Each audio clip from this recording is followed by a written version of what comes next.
A lot of times after the service, when people are going out, sometimes they'll tell me humorous things. And Dave Kale told me a little story last week as he was leaving.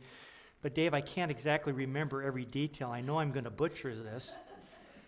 But he said how there was a pastor who skipped church one Sunday because he wanted to play golf. And Dave's a golfer. And anyway, so he gets out on the course, and sure enough, he makes a hole in one, an amazing thing. But then he was so sad because he couldn't tell anybody about it. Is that kind of how it went, Dave? Close enough? I think I've decided I'm just not going to skip church, right? Back on September 11th, 2001, the Twin Towers in downtown New York were attacked. And I think, as you know, it was actually an attack on our nation. And as these two giant buildings came crashing down to the ground, 2,970 people lost their lives that day. And that is actually 510 more people than those who died in the attack on Pearl Harbor by the Japanese back on December 7th of 1941. It's kind of an amazing statistic to think about. But really, since then, 911 has become kind of the universal sign, symbol of help for our nation and for our lives. And of course, we need individual help. A lot of times what we'll do is simply pick up the phone and we'll dial 911 and we can get help when something happens. But what I would like to do this morning is I want to challenge you to use a different 911 system. And this system, every believer has access to. It's a system that's designed for us to use when there's disasters in the world. We can use it when there's tragedies that are taking place within our lives or our families' lives. If you're feeling hopeless or discouraged within your hearts, you can use this system. If you're feeling insecure and you need security, you can use this system. It's a system that provides protection for us literally 24 hours a day, 7 days a week. And I'm not being silly in saying this. I'm not being facetious. I'm very speaking the truth, and I'm very serious in what I'm sharing with you this morning. But let me just ask you, are you interested in finding out about this system? It's real. It's found in Psalms chapter 91. And if you were here last week, I gave a little challenge right at the end of the message to read Psalms 91 and to meditate upon it over this past week. Did anybody take me up on that offer and read Psalms 91? A number of you? Excellent, thank you. But I'd like to begin this morning by reading Psalms chapter 91, verse 1. In other words, 911. Psalms chapter 91, verse 1. I want to read verse 1, first of all, from the King James. It says, "He that dwelleth in the secret place of the Most High shall abide under the shadow of the Almighty." And then let me read it from the NIV. It says, "He who dwells in the shelter of the Most High will rest in the shadow of the Almighty." This psalm is a psalm of divine protection. And it's a message for modern day people. It wasn't just written for yesteryear and for people that lived in the past. It's been written for us.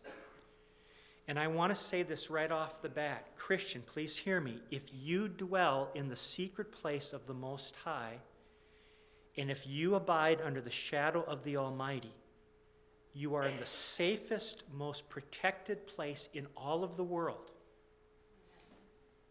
I want to say that again. If you dwell in the secret place of the Most High, if you abide under the shadow of the Almighty, you're in the safest place in all the world.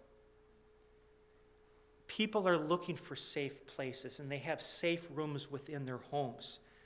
They're like vaults. In case something happens, you can go in there to try to be safe. There's no safer place than in the secret place of the Most High and abiding under the shadow of the Almighty. There's no safer place. Absolute truth. And this is God's personal 911 to each one of our lives and for each one of our lives. Now, before we step into looking at several of these verses from the chapter, let me just share this. Most rabbis today believe that if you read Psalms 91 7 times in a row, that it will put faith within your heart. And if you're struggling right now to believe, and all of us go through different ups and downs, read Psalms 91 multiple times and it will instill faith within your life. See, the Old Testament was actually written in the Hebrew language, so Psalms 91 was written in the Hebrew language. And it's said that God himself is the one that came up with the Hebrew language. Many people believe that. Most theologians believe that. Well, the Hebrew language is very complicated, and I don't claim to understand it at all, just a little bit, because there's so much to it. But one of the things that I can share with you is that each letter in this language has both a numeric system or a number associated with it, but also a symbol. And the more you can understand the numerical system and these symbols, the more depth that you're going to get out of the text itself. And so let me tell you this about Psalms 91.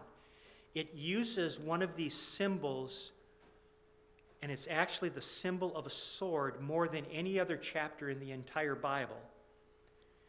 Now, you're not going to find this in your English Bible, but you would find this in the Hebrew Bible. But the sword, this little symbol that's used so much in this chapter, represents the cutting or the severing of the power of darkness, or the severing of Satan's power within our lives. That's significant. Just this week, Sherry was listening to a sermon online. I think it's just so amazing what we can have access to via the internet. And the pastor who was speaking told a little story where he was invited to speak at a large church in Texas.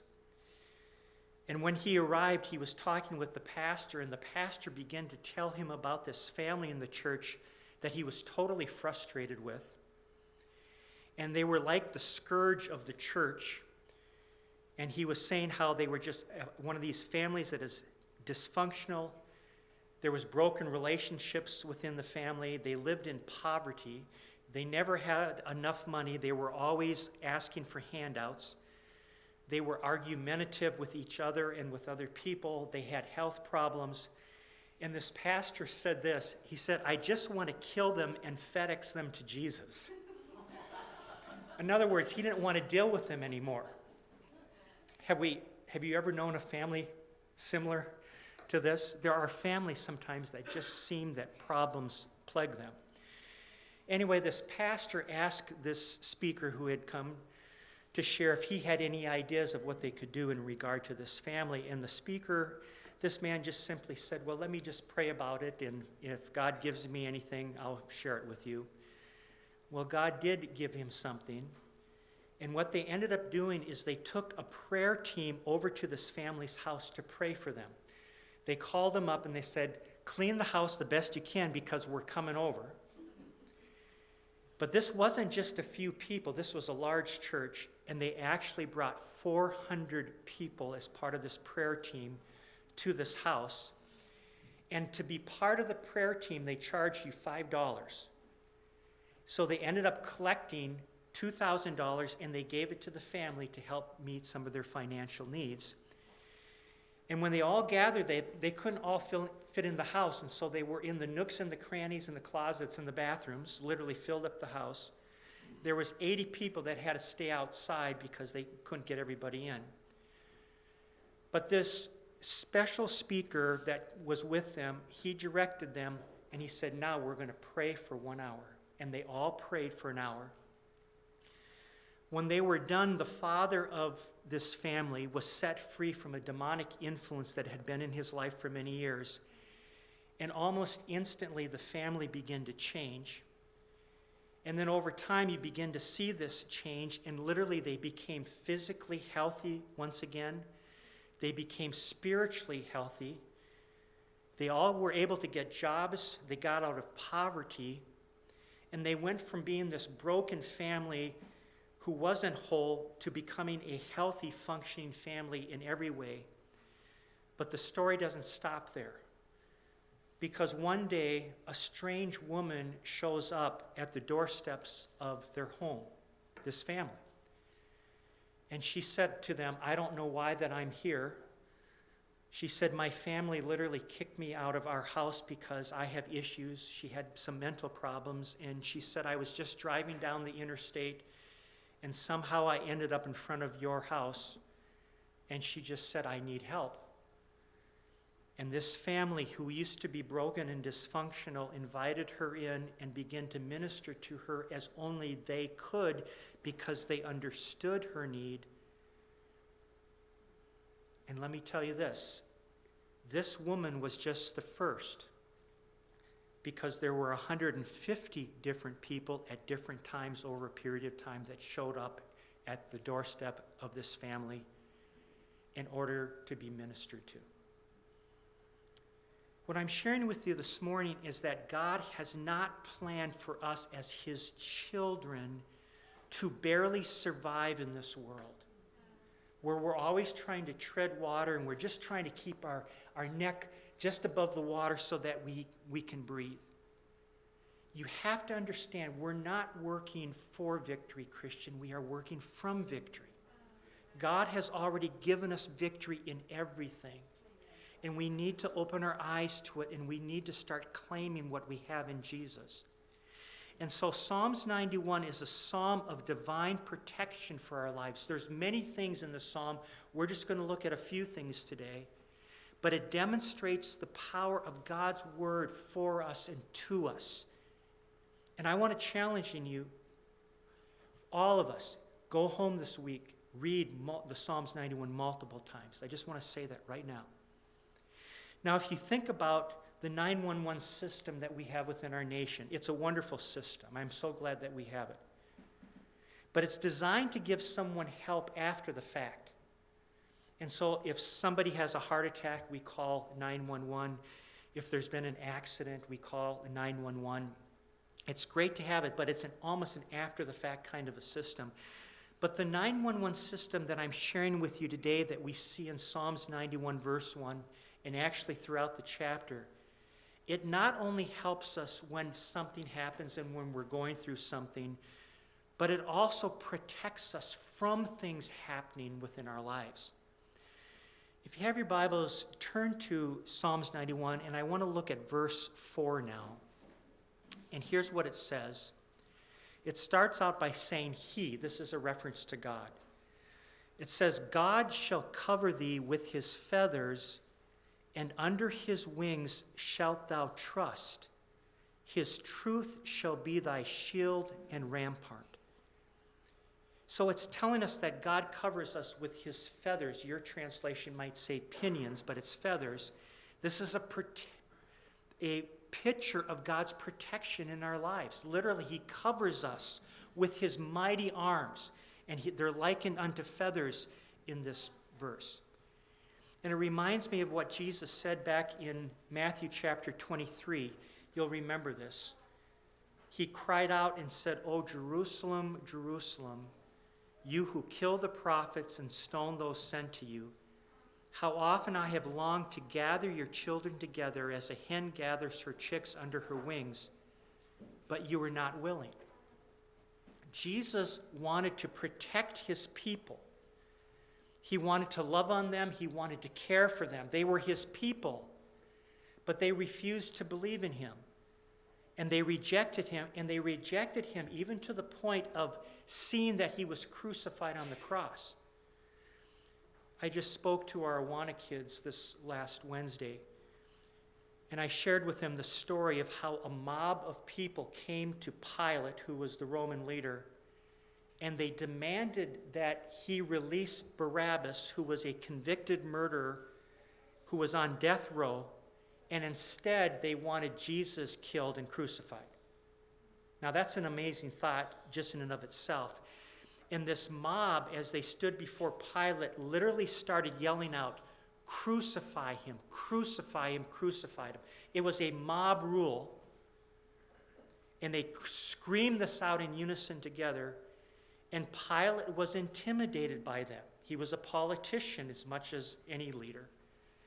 And he was affected, and guess what he did? You know the story. He released Barabbas, and he sent Jesus to the cross, an innocent person who had not done anything wrong.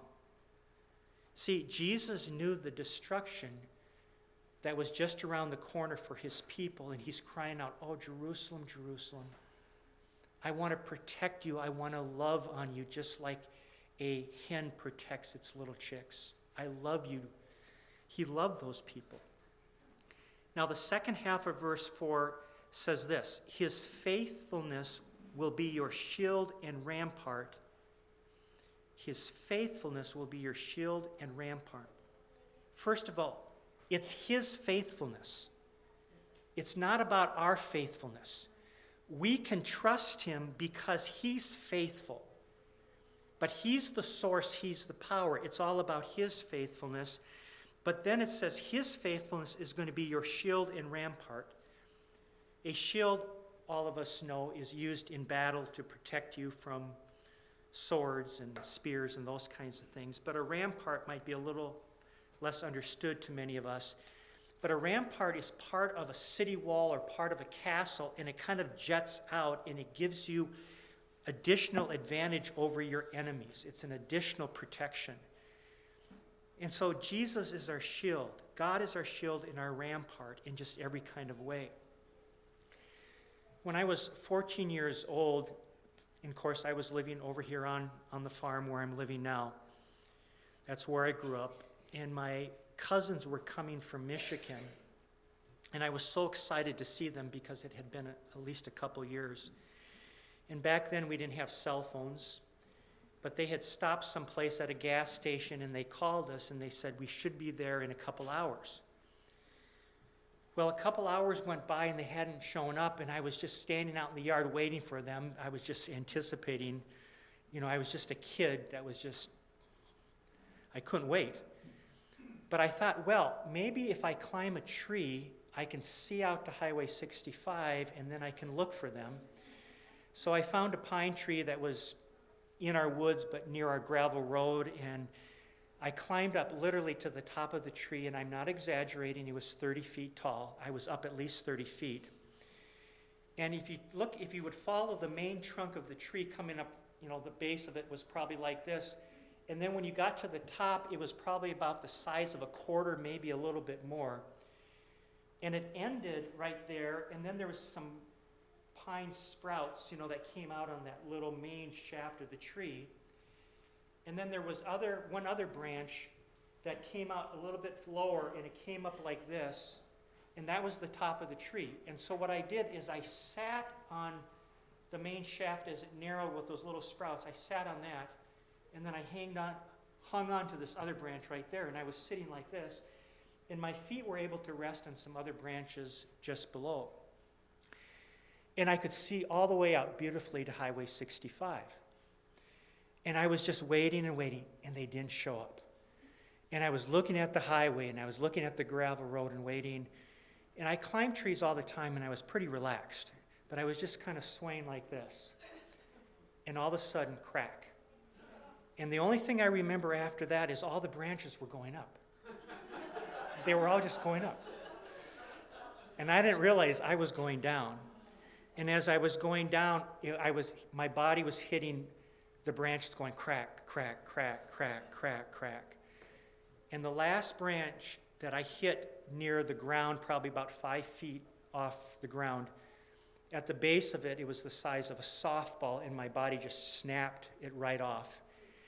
And then I remember I hit the ground, and it took me a few minutes to come to my senses. And then I thought, what just happened? And I started going like this on my body. I was still on the ground, but am I okay? And then I realized that my wrist literally was not in place. It had slid over, and evidently my arm had hit a branch coming down, and it just broke it, and it slid it. I was able to get up. I ran out of the woods best I could. I went up to the house. My mom was there, and I said, I started crying out, "Mom, I'm in pain," and she got me to the hospital. And the break was so bad that it affected nerves in my fingers, and so I had to stay in the hospital overnight. And then when I did get out, I was in bed most of the time, never had any fun with my cousins. It totally destroyed my time. But I'm sharing this with you because I want you to see something, and I know this beyond a shadow of a doubt. God protected me. And when I went back and looked under that tree, I fell literally on a bed of pine needles. It was very soft. And just to the left of those pine needles, there was 2 jagged old stumps, literally jagged. And I missed those, and to the other side of where I fell, there was a pile of rocks. And I fell in the most soft place possible. But when I look back on it now, I have no doubts God protected me and watched over me. And I know that every one of us in here can think of a time, Cameo with the horses, there's things in all of our lives where God has watched over us and protected us because that is our God. And his care for us is absolutely real in every way. I want to look now at verses 5 and 6. Here's what it says. You will not fear the terror of night, nor the arrow that flies by day, nor the pestilence that stalks in the darkness, nor the plague that destroys at midday. Now, are you catching this? Terror of night, the arrow that flies by day, pestilence in darkness, and plagues that destroy at midday. See, literally, we don't have to fear morning, noon, or night because God is watching over us. And back in Bible days, they had arrows. We have missiles today. We don't have to fear those kinds of things. God is taking care of us. Pestilence, it's talking about disease and all kinds of things that can happen. We don't have to fear any of this. God is watching over us. And now I'd like to take you to verses 14, 15, and 16 right at the end of the chapter. And here's what it says. Because he hath set his love upon me, therefore will I deliver him. I will set him on high, because he hath known my name. He shall call upon me, and I will answer him. I will be with him in trouble. I will deliver him and honor him. With long life will I satisfy him and show him my salvation. Now, in these verses, God uses the personal pronoun I. And I've just amplified what is being shared here. Listen, God is saying, I will set your name on high. I will answer you. I will be with you in trouble. I will deliver you. I will honor you. I will satisfy you. I will give you long life. God says, I will, I will, I will. God has a promise to our lives. It is a 911 promise, people, to our lives. Because it's about his care and about his power. Now, here's a great question to ask and to think about. What is our part in all of this? Well, in verse 14, there are 2 little phrases, one at the beginning of the verse, one at the end of the verse. They both, at least in the NIV, start with the word because. And the first one says this, because he hath set his love upon me, God is speaking. And the second says, because he hath known my name. Then because I will, God says. And what God is saying is when we seek to know him and to love him and to respond to his love, God is free to say, I will, I will, I will. And I'm telling you, he will set your name on high. He will answer you whatever's going on in your life. He will be with you in your trouble. He will deliver you. He will honor you. He will satisfy you. He will give you long life because he has said, I will, I will. But we need to turn our hearts to him and truly let our lives be about him.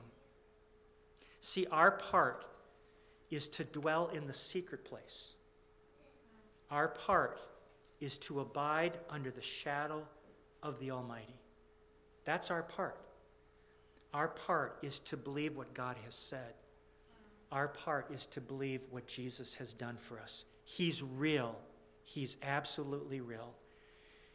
And I realize that we are living in a day and age where there's a lot of fearful things going on. But as we're learning in Sunday school, if you place your thoughts on fearful things, you literally are taking your life and you're going to Satan's territory, and you're adapting for your life the way he wants you to live and think, because he wants you to dwell on fear. But God has designed for us to put our mind on things above, to literally set our mind on Jesus himself and to renew our mind in the truth of his word. And God has 911 for us, you guys, in everything. It's a wonderful thing. Lord, just use your word within our lives. Thank you for what you've given us. You be glorified. In Jesus' name I pray. Amen. If we could stand, I'm going to ask the worship team to come back, and we're just going to worship the Lord as we close the service this morning.